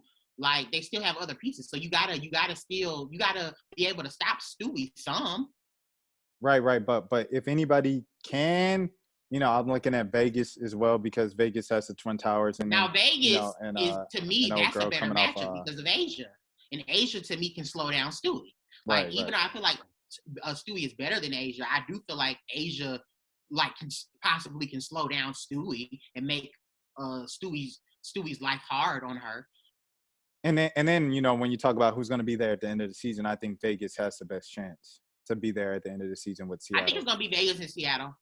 Yeah, which I think it's good for the league to develop that type of rivalry. Now they have Cam Page, so like there's more post help, so it's like Vegas. But I was saying that, but I was getting there with Dallas when you talk about the reason why Dallas. Go ahead about Mercedes Russell. I think that's why they're starting to they're kind of doing what they're doing to Katie Lou to Mercedes Russell, building her confidence, giving her more time. I think that's because of the Liz Cambage and Asia Wilson dynamic in Vegas. I think they're getting prepared for that. Right, but Dallas, like we were saying with Dallas, kind of where you said they have more post help. So Vegas has more post help to deal with. I think Dallas needs some veterans. They have a lot of youth. They don't have enough like veteran players that have been in the W for a long time that can really say, hey, this brand of basketball is not gonna win us a championship. You need those type of players on the roster to tell the younger, because sometimes younger players come in, they're having success, they don't feel like they feel like, all right, I got this. There's nothing else to this. But like if you look at when Stewie came into the league, it took her and Jewell Loyd a couple of years before they start competing for championships. They didn't compete right off the bat. It took them like two seasons, I think, 2 or 3 seasons to get there. So. And this is the forgotten one. So you got a couple more, and we have to wrap up soon because my laptop's about to die. But you look at a couple more teams. Obviously Phoenix, when they get DT back, what they have, we already know what they have. Ooh, Connecticut. I love watching Phoenix too. I forgot. Yeah. Connecticut. Jonquel Jones. Megan Walker has been kind of having some confidence. Oh yeah. Megan Walker's doing her thing over there. Kia Nurse having a better season than she had last year with New York. I like Phoenix. So Phoenix is starting to get it going a little bit more. They got a squad. They got a squad. Yeah, they got Tyler. They got BG. They got DT on the bench. Yeah. Megan Walker been playing for DT right now. They got Kia. They got a squad. Yeah, they have someone else from Notre Dame, I think, who's also Breanna Turner. Yeah. Oh wait, no, Breanna Turner. But they also have someone else who's like a scorer, like a guard, who I really just got put on this year by watching the highlights, and watching the games. No, not Skylar. No, it's not a star, bro. It's not a star. It's like a and to bring up that thing about Skylar and that player about the. Oh yeah. Go ahead. Since you didn't get on that. That was so unnecessary. Like it's like that's the problem with the WNBA. It's like crabs in a barrel mentality. Well, that's what Sky said. That's what Sky said. Nobody can get any type of recognition. It's like the Page thing. All they were doing is saying that was a good move. That's all they were saying. And then here come from Louisville. What's her name? Jasmine Jones. It's like, girl, you was Robin to Asia Durst Batman your whole career at Louisville. Like Skylar Diggins is a legend at Notre Dame. Chill out, bro. Like all they were doing was showing a highlight of a good move. That's all they were doing. All of that stuff was not necessary. That's why people don't respect the W right now. Like because enough people don't even why if you want the game to be promoted and you want more people to see the game, we need highlights and tweaks like that to be made. You need Paige Beckers. You said what? You need Paige Beckers. No, she's coming. You need Sabrina Ionescu. But I think that's all I'm saying. Skylar's clapback was perfect. She was like, you need to go talk to your own franchise about only promoting one player. And not promoting Benijah Laney. And not promoting Benijah. Yeah. And that goes to the White Hope thing. People. Hey, look. Person who sent me this. I'm sorry. I don't have your name right now off top. But I do have it up here. I do have the article pulled up here of just the statistics on an average of 52. Do they name any players by name in this article? Yeah.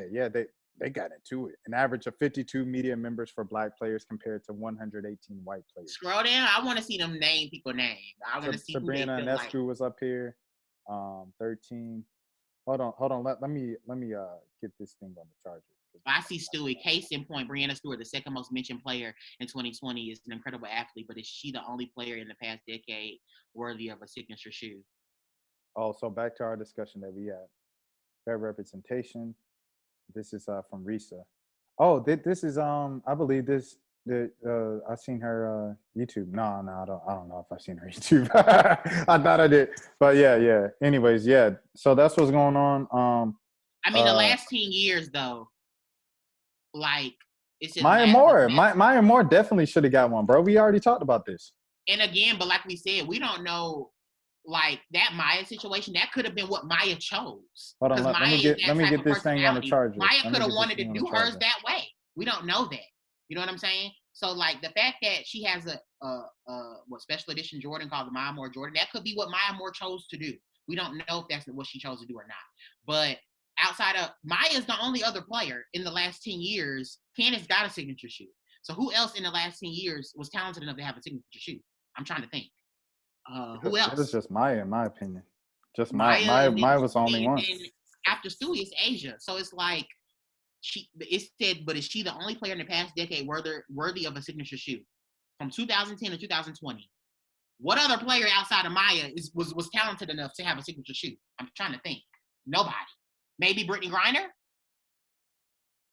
I don't know. Yeah, Brittney, but you know, like how difficult it is for bigs just historically, like what they were telling Shaq, you know, it's tougher for bigs to sell shoes and advertise and stuff because Shaq is an exception because Shaq is before she put that in her article because there really isn't another player in the last decade. Well, you know, like we said, Maya Moore. I mean, I think but she should have just said Maya. Yeah. Maya Moore, yeah. She should have just said Maya is the only other player because the way she made it seem like is like it's Stewie.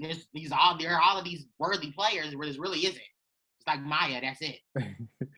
And I mean, at the end of the day, Rashad, Maya signed with Team Jordan, so her signature shoe have to come from Jordan. Well, and then that's another thing, the Jordan thing. Since I have this thing on the charger, last couple minutes here.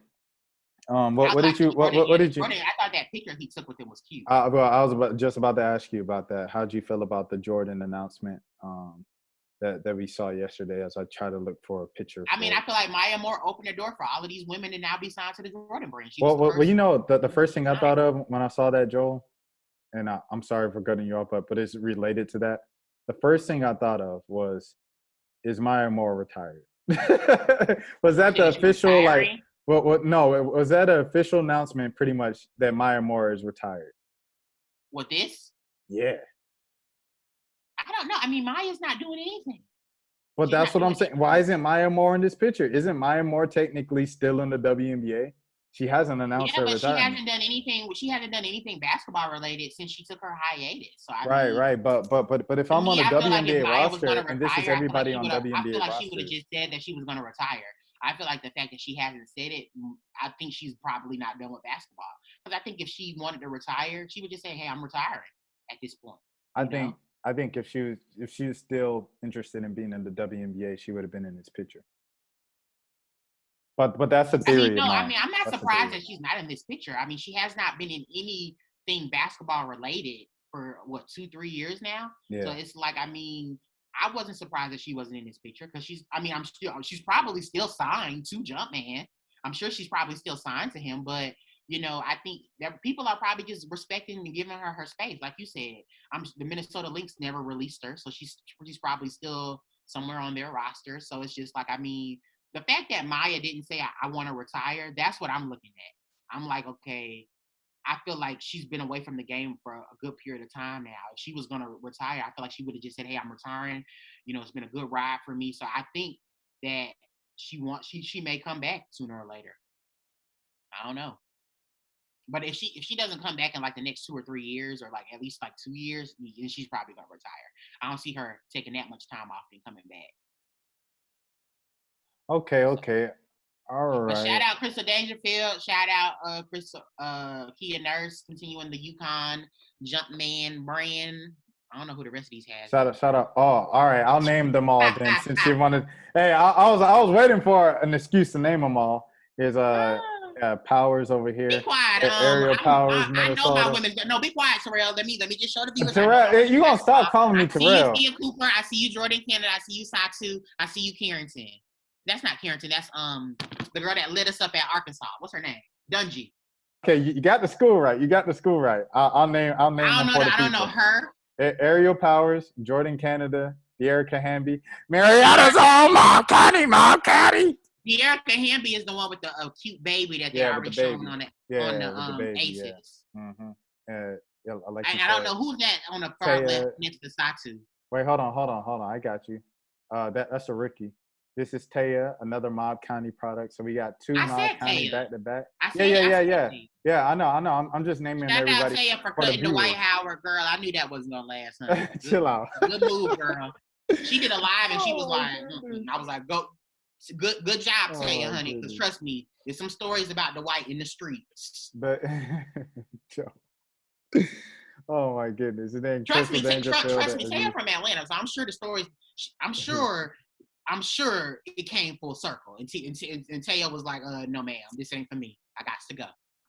I mean, but they were together like 3-4 years. It wasn't like they were together like Chris Humphries, Kim Kardashian, 72 days. Like they were together like 4 years, married for a year. But I don't think it was consistent. I don't think it was consistent. I think it was on and off.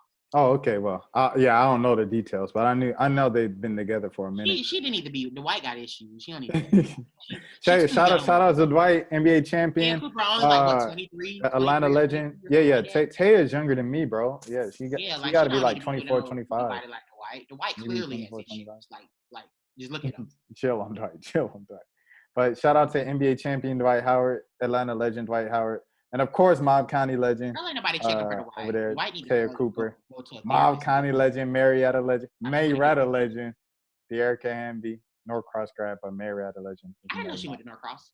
Yeah, she graduated from Norcross. She went with Diamond DeShields, and they won the state championship together. Yeah. So. I didn't know she was on that team. Yep. Crystal Dangerfield right here, as you said. Kia Nurse, as you said. Yeah, Dungy. The overhyped Crystal Dangerfield that you don't think was. I didn't think she was overhyped. I just think it's like you asked who are UConn players you think had a little boost because they're in UConn. I think in the decision-making process for rookie of the year, I think this rookie had a really good case, and I think Kennedy Carter had a really good case.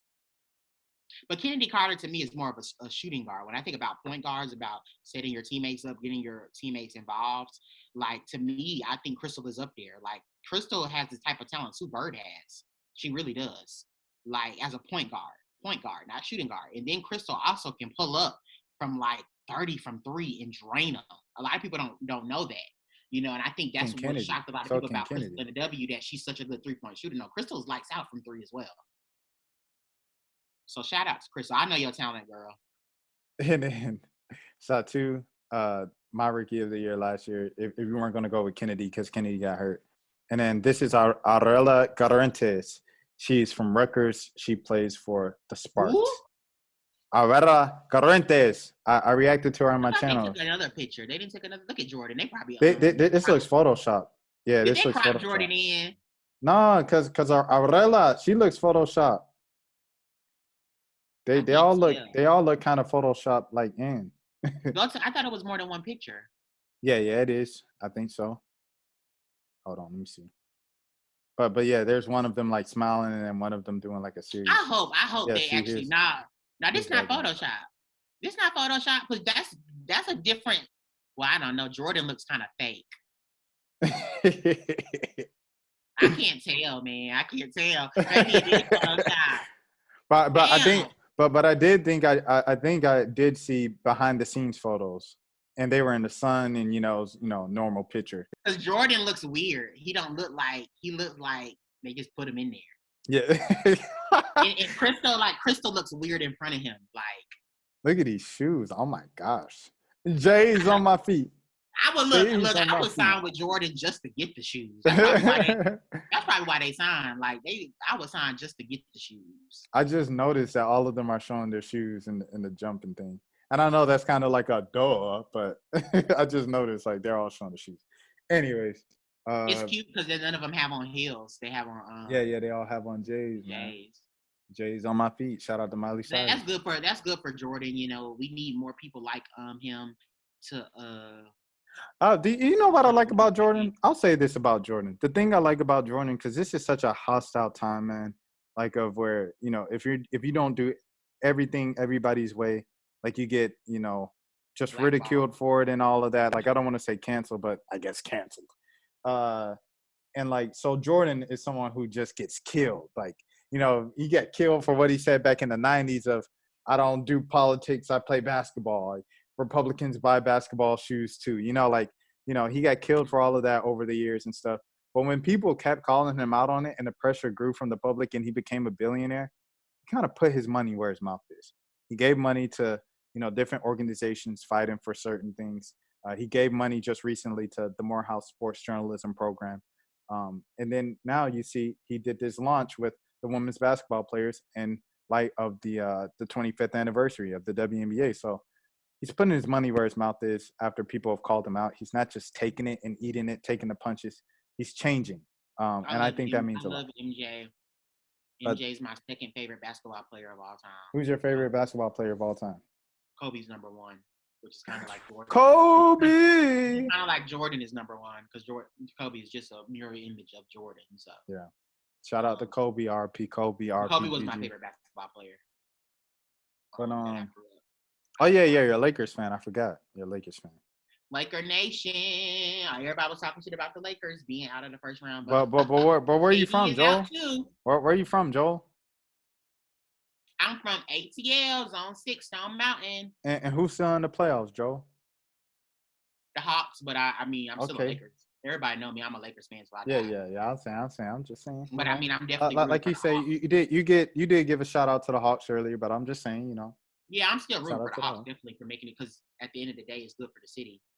I'm not rooting for the Hawks because I'm Mr. Reporter, man. But you know, being from the city of Atlanta. Whatever. The other night on Inside the NBA, you didn't hear Shaq saying "Look if you buck" about. Oh yeah. Like, I'm like, hey, the Cow County, look if you buck. That man, Shaq been in it. County, Cedar Grove, Prime Mall. What y'all know about it? He been in Henry County, Gwinnett County too long, man. Shaq has been in Henry County, Gwinnett County too long. That's the anthem of Atlanta. That's the Cab County. Shout out to the East Side. Shout out to I was over there on the East Side. Shout out Crime Mob, man. Shout out Crime Mob. Shout out to the East Side. Shout out to Atlanta. I can't believe it. Then when they came back from break, they were playing Look If You Buck on the as they came back from break. Oh yeah. Shout out to the Look If You Buck on Inside the NBA as they came back from break. Shout out to the Turner production, the Turner production crew. But they should play. They in Atlanta. They downtown. Y'all need to be playing Look If You Buck. Like Shaq was like, look, if you buck. I was like, they did not stop out, man. I was like, man, I'm so Atlanta. As soon as he said that, I was like, I started shaking my dreads. I'm shaking my dreads. I'm up in the club. Man, only real ATLians know, man. Only real ATLians know. Look if you buck. I'm shaking my dreads. I'm up in the club. It's just, you already know. You already know. But yeah, I think it's Photoshop now. I'm looking at it. But regardless, Joel, it's good to have you back on the channel. Terrell, what the heck, man? I don't know if he even texted us back in this time. I know you texted us. He's scared, South Carolina fans. He's scared. But you know, any words for the America Cup of USA winning the America Cup? All the college kids going down there and winning. Congrats, I guess. UConn players are above that. Only national champions like Stanford. Only national champions like the ones in Stanford go down there. We busy this year. We got Paige that's going to be at the ESPYs next month. Probably going to be Paige. Probably will win that award. Yeah. I'm sorry, y'all. We were supposed to talk about name, image, and likeness. We'll save that for Ashley when he gets back. Shout out Paige. We'll see you at the ESPYs. We'll talk about the ESPYs. We'll talk about national name, image, and likeness. I was about to say national. And why y'all hating on Katie Lou and y'all shading Katie Lou? Katie Lou's an Olympian, biatch. hey, everybody too good for the Team USA until it's time to play for Team USA. From UConn. It's 7 UConn Olympians this year. Stephanie Dolson and Katie Lou Samuelson will be competing in the 3-on-3 tournament. And shout out to Alicia Gray as well on the roster, South Carolina. Shout out to Alicia Gray and Kelsey Plum, but we're talking about UConn fans. So, I was just talking to South Carolina as well. I just want to say that we continue to show the world why we're the best, simply better than the rest. Joel talk about UConn like they in HBCU. What? We're talking about women's basketball. So, but that's what I'm saying, man. The way that folks rep their HBCU, that's the way you rep UConn basketball, man. All I'm saying to you, Terrell, is that I'm proud of my alumni who continue. Right, you gonna stop calling? You called me Terrell about 4 times in this. The alumni continue to show people like you and Terrell, and they continue to put batteries in the back of fans like me, because I don't gotta say nothing, because my alumni, my people that come from stores, they consistently give me reasons to brag. I mean, the Olympic team is UConn and friends. UConn and friends. Welcome to UConn. Like, what colors are the USA wearing? Red, white, and blue. What colors do UConn wear? Red, white, and blue. It's all in the same family, baby. It's all the same. Like, UConn, we ain't going nowhere, baby. We ain't going nowhere. Look at this picture. Kia Nurse and Crystal Dangerfield, they just happen to be here. I mean, it's UConn everywhere, and it ain't gonna change. It ain't ever gonna change.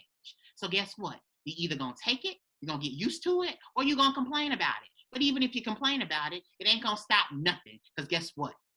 The championships are about to start rolling back in after this season. That's why Terrell didn't come on today, because he probably got the news that Dawn Staley about to go to Portland. Dawn Staley about to chuck deuces. Like, bro, she about to take that one championship banner out the Raptors. Like, I'm dipping. It's been real. I can't catch Gino. I think it's truly amazing how one can brag about you. But shout out all the other schools too. I mean, if you can't be UConn, then do the best you can. Brag about Team USA being UConn and friends, and then at the same time admitting it's politics. No.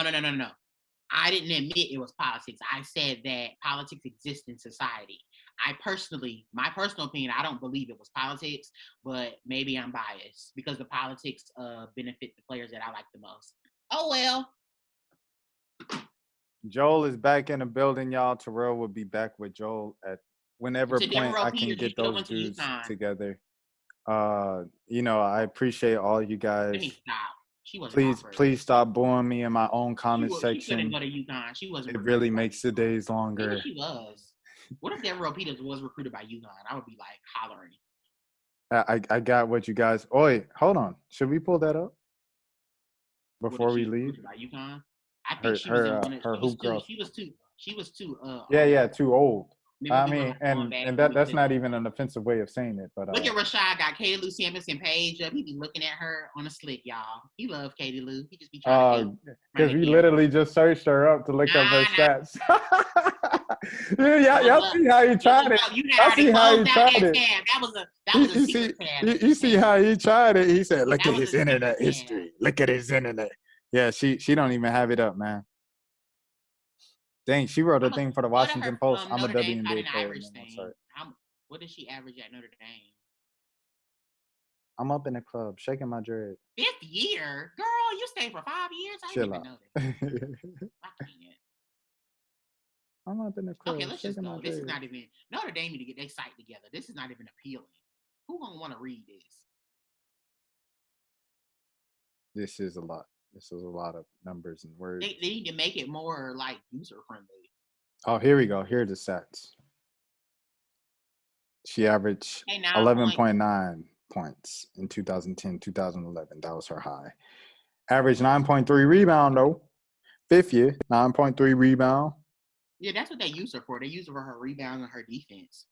And 11.8 points. She was a good defensive player. I'll give her that. I'm up in the club, shaking my dreads. But it wasn't enough to keep her in the league. Stay 8 years. That's a pretty good career. 8 more years than I was in the NBA. I mean, UConn players, we used to, staying there for a while. You can't say Morgan because Morgan got hurt. Yeah. But, shout out to everybody. This is Road to 2K Subs. We'll talk about name, image, and likeness and SB's. I'm interested to see if our video will get more views than the video Terrell and Rashad did. How many views did that video get? They got like Let me 150. Let me know in the comment section, fans. Yeah. Here we go. But yeah, that was I'm it, gonna give man. an estimate. I bet that video he did with Terrell got at least 300 views. This is probably getting 300 to 500, if I had to guess. 300 to 500. How many did the last one with you and Terrell get? Like one, maybe 200. One? Like, yeah, about 180. No, it didn't. Let me go look at it now. Yeah, it got about like 160, 180. See that? You see what happens when you try to have the show without the star, ladies and gentlemen. Oh, chill out. Sometimes the show can't. Sometimes the show can't go on without the star. You see how Real Housewives of Atlanta is without Nene Leakes. Same thing. Hold on, I can't find that. Oh Lord, Terrell. I mean, Rashad deleted that video off his page, y'all. Where is the video of Rashad? Oh, there it go. It was I'll upload it a lot. 179. 179. So yeah, like I said, 180. Come on, y'all. We gotta break that record. Come on, UConn fans. A record. Joe, your first time you had 1,000 on your first time. That was the most viewed. Is your first time? I mean, are you surprised? Yeah, I'm a bit surprised that it was your first time because that's not our best one. Oh, that was you talking about the first time I came on. Yeah, that's not our best one. People were hungry to hear good women's basketball dialogue. We had a couple ones hit 1,000. The one I think after Kim Mulkey left, I think that one got like close to 1,000, if not 1,000. And then Moon Urson done tiptoed like a thief in the night down there. Like, what is going on? Cardoso did pretty well too. So that one did pretty well. Alyssa Smith didn't leave and go. Yeah, she's staying there. Coach Collins said she wanted to make her the number 1 pick. She said, "Let's do it, Coach."